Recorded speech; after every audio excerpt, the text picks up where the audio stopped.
Maligayang pagbabalik dito sa Pinoy Wisdom.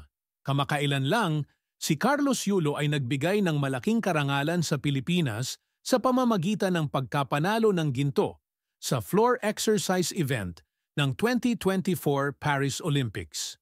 Ito ay isang makasaysayang tagumpay dahil ito ang kauna-unahang Olympic gold medal ng Pilipinas sa gymnastics.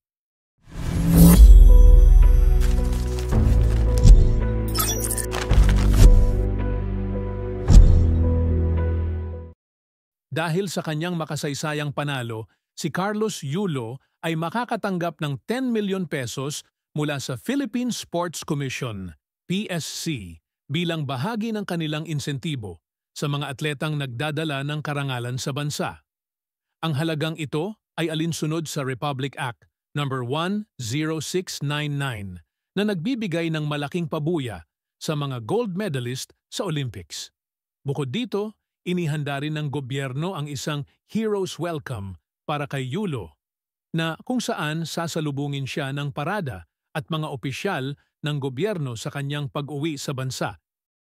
Isa sa mga pangunahing insentibo na natanggap ni Yulo ay mula sa Mega World Corporation, na pagmamay-ari ng kilalang negosyante na si Andrew Tan. Si Yulo ay bibigyan ng isang fully furnished, 2-bedroom condominium unit na nagkakahalaga ng 24 million pesos. Ang kondominium na ito ay matatagpuan sa McKinley Hill Township sa Taguig City, isang prestihiyosong lugar na kilala sa mga world-class amenities at facilities. Maraming pribadong kumpanya ang nagpahayag ng kanilang suporta kay Yulo. Halimbawa, ang SM Prime Holdings at BDO Unibank ay nagbigay rin ng kanilang pabuya sa anyo ng cash incentives at mga luxury items. Ang mga ito ay nagsilbing inspirasyon at tulong sa patuloy na pagsasanay at kompetisyon ni Yulo sa hinaharap. Bilang karagdagan sa mga pinansyal na insentibo, si Yulo ay bibigyan din ng isang educational scholarship mula sa De La Salle University.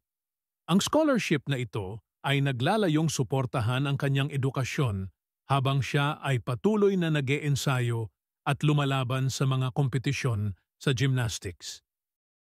Inihanda ng pamahalaan at mga lokal na opisyal ang isang engrandeng Hero's Welcome para kay Carlos Yulo.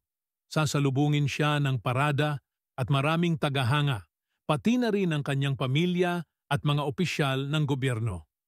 Ito ay isang simbolikong pasasalamat at pagkilala sa kanyang mga sakripisyo at tagumpay. Ang lokal na pamahalaan ng Maynila, kung saan lumaki si Yulo, ay naglaan din ng insentibo para sa kanya. Ang City of Manila ay magbibigay ng karagdagang 500,000 bilang pagkilala sa kanyang tagumpay.